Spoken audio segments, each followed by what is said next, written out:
السلام علیکم عزیز طلباء. آج ہم 12ویں کلاس کا سبق نمبر 9 پڑھ رہے ہیں، جس کا عنوان ہے مولانا ظفر علی خان. مولانا ظفر علی خان تحریک پاکستان کے ایک بہت سرگرم کارکن تھے، بلکہ لیڈر تھے، اور وہ اپنے زمانے کے صحافی بھی تھے. اخبار نکالا کرتے تھے جس کا نام تھا زمیندار، اور نئی دنیا کے نام سے ایک رسالہ بھی نکالا تھا. تو اس مضمون کو تحریر کیا مولانا ظفر علی خان کے بارے میں چراغ حسن حسرت صاحب نے، جو نئی دنیا میگزین جو تھا رسالہ، اس کے مدیر تھے، ایڈیٹر تھے. تو ہم چلتے ہیں اسکرین کی جانب، تاکہ اسکرین پہ جا کے میں آپ کو یہ سبق پڑھ کے سنا سکوں. تو چلتے ہیں اسکرین کی جانب.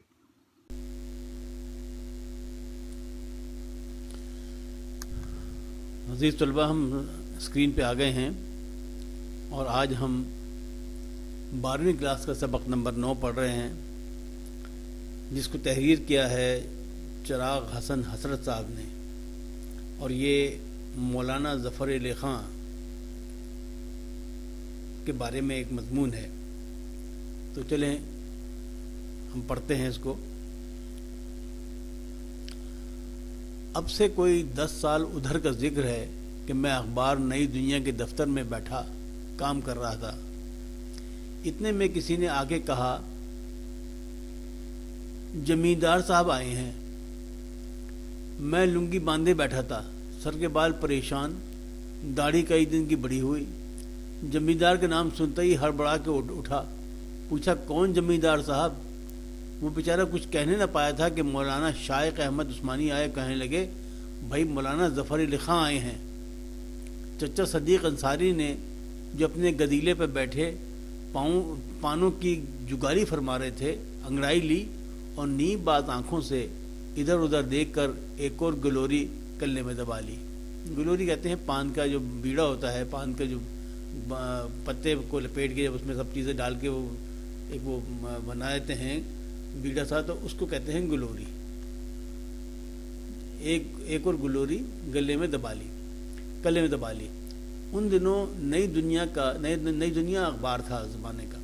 مولانا ظفر علی خان نکالا کرتے تھے، یہ اخبار تھا، اور یہ صاحب چراغ حسن حسرت وہاں پہ نوکری کرتے تھے. تو ان دنوں نئی دنیا کا دفتر چونا گلی میں ہوا کرتا تھا. سڑک کے کنارے ایک چھوٹا سا مکان تھا. باہر ایک طرف عصر جدید پریس، یعنی پریس کا نام تھا یہ عصر جدید، دوسری طرف حکیم غلام مصطفیٰ کا مکتب. دروازوں سے اندر گھسو تو داہنی طرف نئی دنیا آباد تھی، یعنی نئی دنیا کا دفتر تھا، اور بائیں طرف مولانا شائق احمد عثمانی نے پرانی دنیا بسا رکھی تھی. یعنی ان کی پرانی دنیا پہ اس کا ذکر آگے آئے گا. یعنی اپنے اہل و عیال اور عربی کی بھاری بھرکم کتابوں سمیت رہتے تھے. میں اس نئی دنیا کا کولمبس تھا. کولمبس جس نے دنیا کو نئی دنیا دریافت کی تھی، امریکہ کو دریافت کیا تھا. تو یہ مذاقن مطلب یہ مضمون جو ہے یہ اصل میں مزاحیہ نیم مزاحیہ مضمون ہے. تو اس لیے انہوں نے اپنے آپ کو کولمبس کہا کہ وہ نئی دنیا میں کام کرتے تھے. تو میں نئی دنیا کا کولمبس تھا، اور مقالہ افتتاحیہ کے جہاز کے ساتھ ساتھ فقاہات کی کشتی بھی چلاتا تھا. یعنی وہ جو اس کا جو وہ ہوتا ہے ایڈیٹوریل، مقالہ افتتاحیہ ایڈیٹوریل بھی لکھتے تھے، اور اس کے ساتھ ساتھ فقاہات یعنی مزاحیہ مضامین بھی یہی لکھا کرتے تھے، چراغ حسن حسرت. تو یہ فرماتے ہیں کہ مقالہ افتتاحیہ کے جہاز کے ساتھ ساتھ فقاہات کی کشتی بھی چلاتا تھا، یعنی دونوں چیزیں کام میں ہی کرتا تھا. افسوس کہ یہ محفل سال بھر کے اندر برہم ہو گئی. یعنی سال بھر کے اندر ہی تو یہ رسالہ ختم ہو گیا. نہ نئی دنیا رہی، نہ پرانی دنیا، رہے نام اللہ کا. تھوڑی دیر میں مولانا ظفر علی خان کھٹ کھٹ کرتے تشریف لائے. میں نے انہیں اس سے پہلے نہیں دیکھا تھا. تصویریں ضرور دیکھی تھی، لیکن تصویروں سے کسی شخص کی صورت شکل کے متعلق صحیح اندازہ نہیں کیا جا سکتا. بہرحال اتنا تو یقین تھا کہ ان کی تون تو ضرور بڑی ہوئی ہوگی، یعنی چونکہ وہ مولانا تھے تو ان کا خیال تھا کہ شاید مولانا ہے تو ان کی تون ضرور بڑی ہوگی. آخر جب معمولی کارکنوں کا قبہ شکم گنبد فلک سے ہمسری کرتا ہے، یعنی جب معمولی کارکن جو ہوتے ہیں ان کا بھی پیٹ نکلا ہوتا ہے، گنبد فلک سے ہمسری کرتا ہے، یعنی جیسے آسمان کی طرف جائے رخ ہو اس کا، پیٹ کا مطلب پیٹ بڑا ہوا. تو مولانا ظفر علی خان کو جنہیں آل انڈیا لیڈر کی حاصل ہے، ایک عدد گرانڈیل تون کا مالک ہونا چاہیے، یعنی بہت بڑی تون کا مالک ہونا چاہیے ان کو. لیکن انہیں دیکھ کر سخت مایوسی ہوئی کہ کہ توند نہ امامہ، آخر یہ کیسے مولانا کیسے لیڈر ہے، نہ ان کا پیٹ ہے، نہ امامہ، نہ سر پہ وہ مولویوں کی طرح انہوں نے وہ امامہ باندھ رکھا ہے. آخر یہ کیسے مولانا اور کیسے لیڈر ہے. یہ راز لاہور آ کے کھلا کہ مولانا تون سے کیوں محروم رہے. غرض مولانا تشریف لائے اور آتے ہی سائمن کمیشن، ہندوستان کی جدید اصلاحات، راؤنڈ ٹیبل کانفرنس اور کامل آزادی کا قصہ چھیڑ دیا. مولانا شائق احمد عثمانی ان دونوں کانگریس سے باغی ہو چکے تھے اور سائمن کمیشن سے تعاون کے حامی تھے. ان سے اس مسئلے پر بحثیں رہتی تھیں. اب مولانا نے یہ حکایت شروع کی تو پھر یہی بحث چھڑ گئی. لیکن دراصل مجھے اس بحث سے چندہ دلچسپی نہیں تھی، یعنی بالکل دلچسپی نہیں تھی.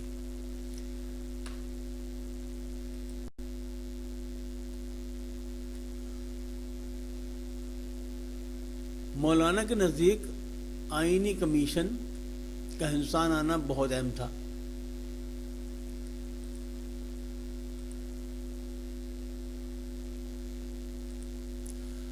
مولانا کے نزدیک آئینی کمیشن کا ہندوستان آنا بہت اہم واقعہ تھا، اور ہمارے نزدیک مولانا ظفر علی خان کا کلکتے تشریف لانا بہت زیادہ اہمیت رکھتا تھا. اب کھینچا تانی شروع ہوئی. میں چاہتا تھا کہ مولانا شعر و شاعری کی طرف آئیں، اور مولانا ہم سب کو سیاست کی طرف کھینچے لیے جاتے تھے. میں نے غالب کا نام لیا. مولانا نے برکن ہیڈ کا ذکر شروع کر دیا. بس اب یہ کیفیت تھی کہ میں انہیں میر کی طرف لاتا ہوں اور وہ مجھے بالڈون کی طرف لیے جاتے ہیں. میں کہتا ہوں غالب، وہ فرماتے ہیں سائمن. غص دیر تک یہی جھگڑا رہا. آخر مولانا کو فتح ہوئی، یعنی ہم نے مجبوراً شعر و ادب کا پنڈ چھوڑا اور خاموشی سے ان کی باتیں سننے لگے. یعنی پنڈ چھوڑا مطلب پیچھے چھوڑا، شعر و ادب کو پیچھے چھوڑا اور خاموشی سے ان کی باتیں سننے لگے. میں لاہور آیا تو کچھ دنوں زمیندار کے دفتر میں بھی قیام رہا. یعنی زمیندار جو اخبار تھا اس کے دفتر میں بھی قیام رہا. ایک رات کا ذکر ہے کہ کسی نے پچھلے پہر میرا شانہ ہلایا. میں آنکھیں ملتا ہوا اٹھ بیٹھا، لیکن ابھی صبح کاذب تھی. ہر طرف تاریکی چھائی ہوئی تھی. صرف اتنا معلوم ہوا کہ کوئی شخص میرے سہارنے کھڑا ہے. میں گھبرایا کہ الہی یہ کیا ماجرا ہے.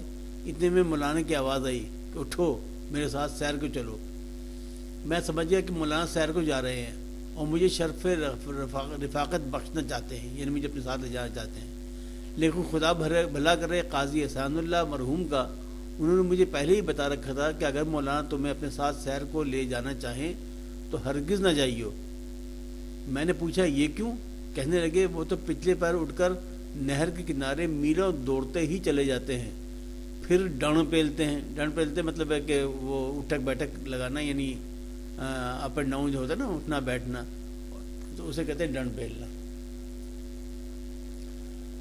اچھا، تو پہلے پھر ڈنڈ پیلتے ہیں. تم ساتھ گئے تو تمہیں بھی دوڑائیں گے، اور جب تم نڈھال ہو جاؤ گے تو اپنے ساتھ نماز پڑھائیں گے. اب جو مولانا نے ساتھ چلنے کو کہا تو قاضی صاحب کی نصیحت یاد آ گئی اور آنکھوں تلے موت کا نقشہ پھر گیا.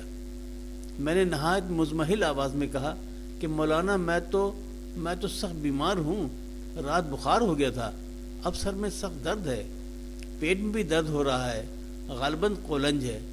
قولنج یعنی قولنج کا درد جو ہے اس کو کہتے ہیں، وہ جو اپینڈیسائٹس کا جو درد ہے اس کو کہتے ہیں قولنج. غالباً قولنج ہے، مجھے پہلے بھی یہ مرض ہو چکا ہے. ہائے اللہ، یہ کہہ کے میں نے آنکھیں بند کر لیں. یہ تدبیر کارگر ہوئی. مولانا نے مجھ سے ہمدردی ظاہر کی، علاج کے متعلق چند معقول مشورے دیے اور تشریف لے گئے. میں نے خدا کا شکر ادا کیا اور جی میں تہیہ کر لیا کہ اب دفتر میں نہیں رہوں گا. اب یہ بات بھی سمجھ میں آ گئی کہ مولانا تون سے کیوں محروم ہے. مطلب ان کی ان کا پیٹ کیوں نکلا ورنہ کیوں نہیں ہے. آگے چل کر معلوم ہوا کہ انہیں صرف دوڑنے اور ڈنڈ پیلنے کا ہی شوق نہیں، مقدر بھی ہلاتے ہیں. مقدر وہ بڑا سا مطلب ہوتا تھا، یعنی موٹر لکڑی کا یا لوہے کا بعض اوقات، جس کو ہلانے سے وہ اپنے مطلب ہاتھوں کی ورزش کے لیے جو ہوتا ہے وہ اسے کہتے ہیں مقدر. مقدر بھی ہلاتے ہیں. نیزہ بازی اور شاہ سواری کا بھی میں بھی برق ہیں، یعنی اس میں بھی بہت تیز ہے. برق ہے، بجلی جیسے ہیں، بہت تیز ہے. پیراکی اور کشتی گیری میں بھی بند نہیں، مطلب وہ بھی ان کو آتی ہے. نشانہ بھی اچھا لگاتے ہیں. حیدرآباد کی ملازمت کے زمانے میں کچھ دن فوج میں بھی رہے. یہ قصہ عجیب ہے. سپاہی نیزہ بازی کے کرتب دکھا رہے تھے. ان کی بھی طبیعت لہرائی. گھوڑے پر سوار ہو کے نیزہ تانا اور آن کی آن میں میخ اکھیڑ لی. وہ جو نیزہ بازی کی جو ہوتا ہے کھیل، اس میں وہ زمین میں لکڑی گھڑی ہوتی ہے، تو وہ گھوڑا دوڑا کے آنا پڑتا ہے اور نیزے سے اس کو اکھیڑنا پڑتا ہے اس میں زمین میں سے. تو کچی زمین ہوتی ہے اس میں وہ، لیکن وہ نشانہ اگر ٹھیک نہ ہو تو نہیں اکھیڑ سکتا انسان. تو وہ مولانا نے وہ کام بھی کر دکھایا. ہر طرف سے تحسین و آفرین کا غلغلہ ہوا اور ان کی خدمات فوج کے سیغے میں منتقل کر دی گئی. لیکن افسر الملک سے نباہ نہ ہو سکا، اس لیے استعفیٰ دے دیا. افسر الملک یعنی اس کے جو بڑا افسر تھا، اسے نباہ نہ ہو سکا ان کا، فوج کے بڑے افسر سے، اور انہوں نے استعفیٰ دے دیا.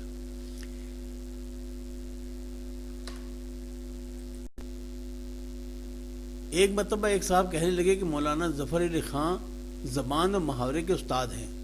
اشعار کی بندش خوب ہوتی ہے، لیکن ان کے ہاں حقیقی شاعری بہت کم ہے. میں نے کہا ذرا بحیر قلزم لندن کی ایک صبح رامائن کا ایک سین پڑھ کر دیکھیے. کہنے لگے میں نے تو یہ نظمیں نہیں پڑھی، لیکن مولانا کے اشعار سے معلوم ہوتا ہے کہ ان کا قلب عشق و محبت کے لطیف جذبات سے خالی ہے. یہ وہ صاحب ان کے بارے میں فرمائے تھے، مولانا ظفر علی خاں کے بارے میں. کوئی صاحب تھے، نام ان کا نہیں لکھا. میں نے گفتگو کا پہلو بدل کر شعر خوانی شروع کر دی. پہلے فارسی کے ایک دو شعر سنائے. جب وہ جھومنے لگے تو شاد کا یہ شعر پڑھا: دیکھا کہ وہ مست نگاہوں سے بار بار، جب تک شراب آئی کئی دور ہو گئے. یعنی جب مطلب وہ مست نگاہوں سے، محبوب کا مست نگاہوں سے دیکھ رہا تھا تو اس میں اتنا نشہ تھا کہ جب تک شراب آئی کئی دور ہو گئے. اس کی آنکھوں سے انہوں نے شراب پی لی. انہوں نے 2-3 مرتبہ شعر پڑھوایا. میں نے پھر کہا: سلیقہ میں کشی کا ہو تو کر سکتی ہے محفل میں، نگاہ مست ساقی مفلسی کا اعتبار اب بھی. وہ شعر سن کر تڑپ گئے. کہنے لگے کس کا شعر ہے؟ میں نے پوچھا جو شخص ایسا شعر کہہ سکتا ہے اس کے متعلق آپ کا کیا خیال ہے؟ کہنے لگے اس کے شاعر ہونے میں کیا شک ہے؟ میں نے کہا تو پھر سن لیجئے کہ یہ شعر مولانا ظفر علی خاں کا ہے. یہ سن کر ان کا اوپر کا سانس اوپر اور تلے کا تلے رہ گیا. یعنی وہ حیران ہو گئے کہ مولانا ظفر علی خاں ایسے اشعار بھی یعنی کہہ سکتے ہیں. وہ تو ان کو مطلب وہ صاحب جو جن سے بات کر رہے تھے چراغ حسن اسد، وہ تو مولانا ظفر علی خاں کو صرف مولوی سمجھتے ہوں گے نا، تو لہٰذا ان کو پتہ نہیں تھا کہ وہ کتنے اچھے شعر بھی کہہ رہے. شاعر بھی بہت اچھے تھے. دراصل مولانا کی شاعری پہ تنقید کرنا میرا موضوع نہیں. یوں ہی برسبیل تذکرہ یہ باتیں آ گئی. مجھے تو یہ کہنا ہے کہ مولانا نے اپنی تمام نظمیں بہت تھوڑے وقت میں کہی ہیں. شاید ہی کوئی نظم ایسی ہو جو انہوں نے گھنٹے 2 گھنٹے میں کہی ہو، ورنہ ایک نظم پر عموماً آدھ گھنٹے سے زیادہ وقت صرف نہیں ہوتا. پتھر نکال ہمسر نکال بڑے مارکے کی نظم ہے. 17 شعر ہیں جو گھنٹے بھر میں لکھے گئے ہیں، یعنی 1 گھنٹے میں کہہ لیے انہوں نے. تو بڑی مشکل بحر اور مشکل اس میں قافیے میں. ان کا آخری شعر مجھے نہیں بھولتا. کیا آخری شعر تھا؟ تو غزل خانی پہ آ جائے تو ہے خواجائے وقت، خواجوئے وقت، زلف عنبر یار سے کشدم بکھیر اجدر نکال. اب بتائیے کہ اس میں جو وہ تھے ہمسر نکال پتھر نکال، اس جیسے قافیے کس قدر مشکل قافیے، لیکن انہوں نے کتنی خوبصورتی سے ان قوائف کو، ان قافیوں کو نبھایا ہے. زلف عنبر یار سے کشدم بکھیر اجدر نکال. کشدم کہتے ہیں بچھو کو. تو زلف عنبر یار سے اپنے دوست اپنے یار کی زلف سے کشدم بکھیر، یعنی وہ یعنی بچھو نکال، بکھیر اجدر نکال. اجدر کہتے ہیں اژدہے کو. یعنی زلف عنبر یار جو ہے وہ سانپ کی تکلیف، کیونکہ زلف ٹیڑھی میڑھی ہوتی ہے نا، تو جو وہ ہے اپنا بچھو، اس کی دم بھی ٹیڑھی ہوتی ہے، اور اسی طرح اشدر سانپ جو ہے اس کو بھی، یعنی عموماً شعراء جو ہیں وہ اپنے مطلب محبوب کی زلفوں کو سانپ سے بھی تشبیہ دیتے رہتے ہیں. تو وہ یہ کہہ رہے ہیں کہ اجدر یعنی اژدہا، اجدر نکال. ہم نے اکثر شاعروں کو دیکھا ہے کہ شعر کہنا چاہتے ہیں تو شفاء الملک حکیم فقیر محمد صاحب چشتی سے رجوع کرتے ہیں اور ہفتے بھر کا مسہل لے لیتے ہیں، یعنی قبض کشا لے لیتے ہیں، اور پھر فی یوم ایک شعر کے حساب سے کہتے چلے جاتے ہیں، اور یعنی روزانہ ایک شعر ایک دن میں. یہ نہیں کرتے تو بیوی کو پیٹتے ہیں یا اس سے پٹتے ہیں، بچوں کو جھڑکتے ہیں. ذرا گھر میں شور ہوا اور وہ سر کے بال نوچنے لگے، ہائے انقائے مضمون دام میں آ کے چلا گیا. یعنی انقائے یعنی ایسا زبردست خیال، ایسا خیال جو کبھی کسی کو نہ آیا ہو سکے. انقا یعنی کہ جو غائب، جو کسی کے کبھی وہ خیال نہ آیا ہو، دام میں آ کے چلا گیا یعنی ذہن میں آیا اور غائب ہو گیا. کم وقتوں ملونوں تمہارے شور نے اسے اڑا دیا، یعنی وہ خیال نہ ہوا، کوئی کبوتر ہو گیا، تمہارے شور نے اسے اڑا دیا. مولانا ظفر علی خان کا یہ حال نہیں. جس طرح ہم اور آپ نثر لکھتے ہیں اسی طرح وہ شعر کہتے چلے جاتے ہیں. مولانا جب تک دفتر میں رہتے تھے بڑی چہل پہل رہتی تھی. نظم لکھی اور پکار کے کہا کہ بلاؤ قاضی کو، بلاؤ اختر کو، کہاں ہے زاہدی، کہاں ہے حسرت. سب جمع ہوئے. مولانا نے نظم پڑھ کے سنائی اور پھر انہیں نت نئی تجویزیں سوچتی رہتی تھیں جو 2-3 دن کے چرچے میں غائب غلہ ہو جاتی تھیں. یعنی وہ جو ترکیبیں سوچتی تھیں وہ 2-3 دن میں بھول بھی آیا کرتے تھے، غائب غلہ ہو جاتی تھیں. ہم میں سے کوئی اچھا شعر کہتا یا کوئی اچھا مضمون لکھتا تو تعریف کر کے دل بڑھاتے اور انعام بھی دیتے. ایک مرتبہ راقب نے، یعنی جو تحریر کرنے والے جنہوں نے یہ مضمون لکھا ہے چراغ حسن حسرت، ایک مرتبہ راقب نے فقاہات لکھے، یعنی مزاحیہ کوئی مضمون لکھے. بہت خوش ہوئے، بٹوا نکال کر کے دے دیا اور کہنے لگے اس میں جو کچھ ہے لے لو. لیکن اکثر لوگ پھر بھی دعائیں مانگتے رہتے تھے کہ اللہ کرے مولانا کہیں دور چلے جائیں، اور عموماً یہ دعائیں قبول ہی ہوتی تھیں. اصل میں مولانا کو اخبار کی زبان اور کتابت کی صحت کا بڑا خیال رہتا تھا. کاتبوں کی جان الگ آفت میں، ایڈیٹر الگ مصیبت میں مبتلا. جب تک مولانا دفتر میں ہیں غول کپاڑا مچا ہوا ہے. جو ہی کاپی پر نظر پڑی شور مچ گیا، ارے یہ کیا کیا، یہ عبارت تو بالکل محمل ہے، اس مراسلے کی تصحیح نہیں ہوئی، یوں ہی کاتب کو دے دیا گیا. خبروں کی عبارت چست نہیں، کتابت کی غلطیاں تو دیکھو، ایک کالم میں 50 غلطیاں، اور کتابت کیسی عجیب ہوئی ہے، کوئی دائرہ بھی تو صحیح نہیں. غضب خدا کا، قرآن کی آیت غلط لکھ دی، اتنا خیال نہ آیا کہ کلام الہی ہے، ستیہ ناش کر دیا اخبار کا. ان تمام کاپی کو جلا دو، اثر اخبار مرتب نہیں ہو سکتا. اعلان کر دو کہ کل اخبار نہیں نکلے گا. بلاؤ اختر کو. اختر کہاں ہے قاضی بند کر دو جی اخبار کو، بند کر دو، میں یوں اخبار نہیں نکالنا چاہتا. تو یہ مطلب اس قسم کے ان کو جملے وہ کہتے تھے. تو یہ جو مضمون ہے یہ مردم دیدہ کتاب ہے ان کی، اس میں انہوں نے چراغ حسن حسرت نے یہ مضمون لکھا ہے. تو یہ ہم نے مضمون پڑھ لیا. اب انشاءاللہ آئندہ اس کی مشق کریں گے. عزیز طلباء، آج آپ نے یہ بڑی شگفتہ تحریر تھی چراغ حسن حسرت صاحب کی، تو آج آپ نے یہ سن لی. اس میں بہت سے ایسے الفاظ آپ نے سنے ہوں گے جو آپ کے لیے شاید نئے ہوں. تو میں نے کوشش کی ہے کہ میں یہ آپ کو سب پڑھ کے سنا سکوں تاکہ آپ ان الفاظ کا تلفظ اور ان کا مفہوم بھی سمجھ سکیں جو اس مضمون میں استعمال ہوئے ہیں. تو یہ اصل میں یہ جو تحریریں ہیں جو ہم آپ کے کورسز میں شامل ہیں، یہ اپنے زمانے کا کلاسیکی ادب کہلاتا ہے، کیونکہ اتنی خوبصورت تحریریں اب ذرا دیکھنے کو کم ہی ملتی ہیں. تو آج آپ کا یعنی اس کی ریڈنگ آج یہاں ختم ہو گئی. اب ہم آئندہ اس کی مشق کے لیے دوبارہ حاضر ہوں گے. لیکن جانے سے پہلے پھر ایک گزارش کہ آپ اس چینل کو سبسکرائب کر کے نہ صرف اپنے دوستوں کو بلکہ اپنے جونیئرز اور سینئرز کو بھی اس کے بارے میں بتائیے، کیونکہ یہ 5ویں کلاس سے 12ویں کلاس تک کے اسباق ہوتے ہیں. تو آپ جس کلاس میں ہی پڑھ رہے ہیں، اگر اس سے اوپر یا نیچے کوئی کلاسز ہیں تو آپ ان کے بچوں کو بھی، یا آپ کے اسکول میں یا آپ کے کالج میں ہوں گے تو آپ ان کو بھی اس کے بارے میں بتائیے، تاکہ ہماری اس محنت اور اس کاوش سے سب بچے فائدہ حاصل کر سکیں. تو آئندہ سبق کے اپلوڈ کرنے تک اجازت چاہتا ہوں. اللہ حافظ. ناصر، فی امان اللہ.